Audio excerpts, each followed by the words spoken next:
Saat sedang sibuk mengurus ladang, semua domba seorang peternak tiba-tiba kabur dari kandang. Semuanya berpencar kemana-mana. Kawanan serigala yang sudah siaga di sekitar sana menunggu kesempatan untuk menyerang. Seorang peternak takkan mungkin mengumpulkan semua domba ini, bahkan sambil naik kuda. Tapi seekor anjing bisa. Tentunya bukan anjing yang naik kuda ya. Anjing bisa berlari lebih cepat dibanding domba dan mengumpulkan mereka. Anjing dijinakan sekitar 14.000 sampai 29.000 tahun lalu.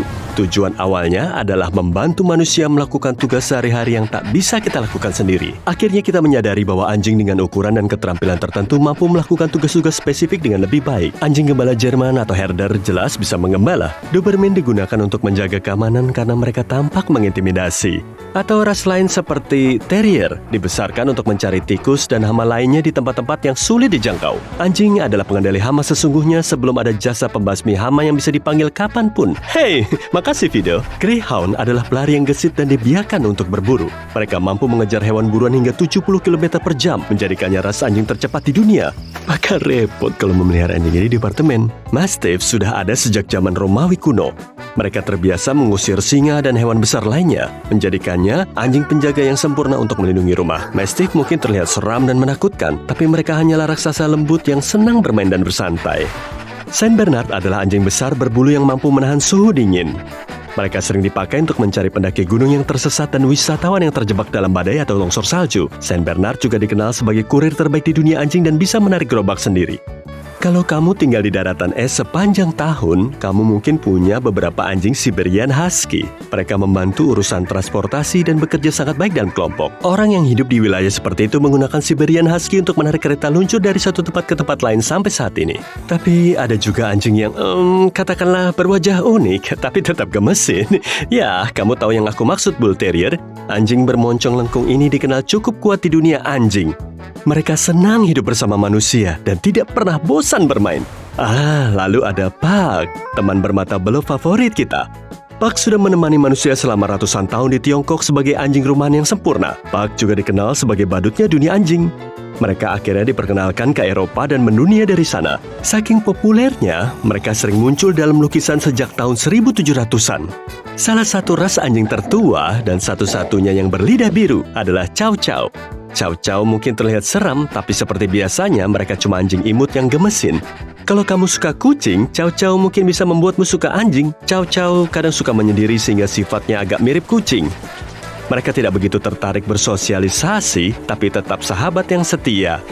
Para ahli meyakini beruang teddy berjalan ini awalnya berasal dari Mongolia dan Tiongkok bagian utara. Bertahun-tahun berselang, mereka perlahan mulai pindah ke selatan bersama suku nomaden sebagai anjing pemburu.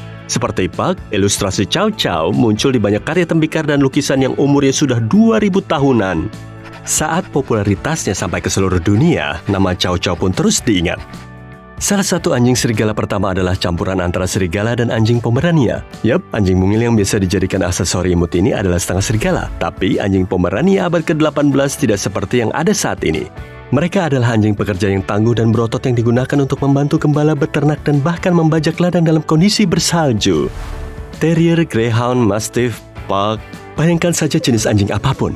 Dan kamu bisa melihat banyak ragamnya. Semua bentuk dan ras anjing yang berbeda dihasilkan dari ribuan tahun hidup dengan manusia. Lewat pengembangbiakan selektif, anjing bisa dibilang telah dikostumisasi selama beberapa generasi. Kamu bisa menyebutnya GMO, Genetically Modified Organism, atau organisme termodifikasi secara genetika. Tapi perbedaannya sangat jauh. Kamu bisa membuatnya lebih tinggi, lebih berotot, bermoncong lebih panjang, atau lebih pendek. Ragamnya tidak berujung, tergantung tugasnya. Lingkungan juga berperan dalam evolusi anjing. Salah satu penelitian hasil fosil anjing kuno di Amerika Utara menemukan bahwa struktur tulang mereka berubah mengikuti iklim yang dingin. Anjing berubah dari hewan penyergap seperti kucing menjadi pelari jarak jauh pengejar mangsa. Pada akhirnya, ada lebih dari 190 jenis anjing di dunia. Tapi lain halnya dengan kucing. Dengan jumlah ras yang diakui tak lebih dari 50. Kucing memang misterius. Begitu ganas, tapi juga imut sekali. Sebentar mendengkur dan mengusap kakimu, tapi sedetik kemudian langsung mengincar tanganmu dengan cakarnya karena kamu mengelusnya di tempat yang salah. Ya, kucing dijinakkan sekitar 10.000 tahun lalu, tapi caranya lebih independen dan unik. Bisa dibilang kucing menjinakkan diri mereka sendiri. Mereka berkumpul di dekat pemukiman manusia dan berburu tikus di pertanian. Manusia menyukainya. Jadi kita memutuskan untuk membawa hewan kecil yang imut ini kemana-mana. Jika dipercepat hingga masa kini, sekarang kita punya hewan peliharaan yang sempurna. Kau tak perlu mengajaknya keluar untuk buang air. Mereka mampu merawat dan menghibur diri sendiri. Mereka bahkan membuat rencana licik saat kau tidur. Atau mungkin cuma kucingku aja ya yang begitu? Anjing punya banyak bentuk dan ukuran. Banyak ras bahkan terlihat jauh berbeda dari yang lainnya. Sementara kucing, ukuran dan pola bulunya memang bervariasi, tapi ya begitu saja. Ras kucing terbesar adalah Maine Coon, yang beratnya bisa sampai 10 kg. Kucing besar ini diperkirakan berpindah-pindah lewat kapal. Tugas mereka adalah mengendalikan populasi tikus selama perjalanan. Sphinx kelihatan seperti hewan dari film sci-fi atau kucing kuno yang sudah hidup berabad-abad. Lihat saja Sphinx Agung Giza, pasti ada kaitannya kan? Tapi nyatanya tidak. Kucing tanpa bulu ini baru ada sejak tahun 60-an dan dibiarkan di Kanada. Bobtail Jepang terlihat seperti campuran antara kucing dan kelinci. Ekor mungilnya yang menyerupai kelinci dan mereka bahkan melompat sedikit saat berlari. Itu karena kaki belakangnya sedikit lebih panjang dari yang depan. Dulunya tugas mereka berat.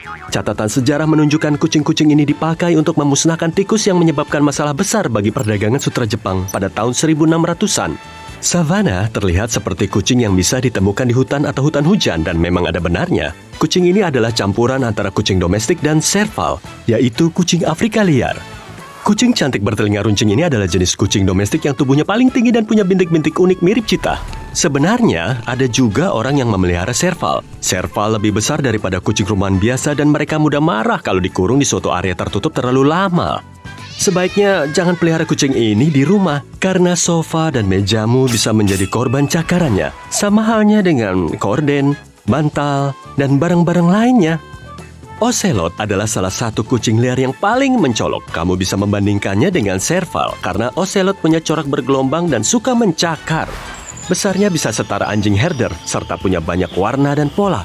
Tapi yang membuat ocelot paling mencolok adalah telinga runcing dan janggut lebatnya. Salvador Dali, pelukis terkenal asal Spanyol, juga diketahui memelihara ocelot. Nah, jika aku tunjukkan foto jaguar dan macan tutul nih, kamu bisa bedainnya nggak? Ini cluenya. Lihat saja bintiknya lebih teliti. Keduanya punya corak totol hitam. Tapi jaguar punya titik-titik kecil di dalamnya. Sementara macan tutul tidak ada.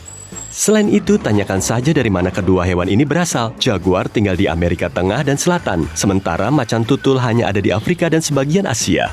Untuk membedakan antara kucing liar dan kucing yang sudah jinak, kamu harus melihatnya lebih dekat. Lebih dekat, makin dekat lagi. Nah, cukup.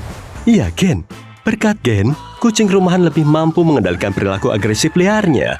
Ingatan mereka juga lebih baik. Seiring berjalannya waktu, gen-gen ini diturunkan keturunannya sampai akhirnya kita beruntung punya kucing rumahan yang imut itu. Kucing liar juga kelihatannya punya otak yang lebih besar sesuai ukurannya dan jarang mendengkur. Ya, kita suka dengar dengkuran kucing, tapi singa berbeda.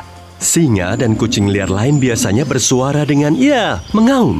Ini karena struktur tenggorokan mereka berbeda. Mari kita akhiri dengan fakta seru seputar kucing. Cheetah adalah satu-satunya kucing baik besar maupun kecil yang tidak bisa menarik cakar mereka. Ciri ini bahkan ada di nama ilmiahnya, genus Acinonyx, berarti tidak menggerakkan cakar dalam bahasa Yunani. Dan akhirnya ini adalah waktu bagiku untuk pamit dulu ya. Dadah!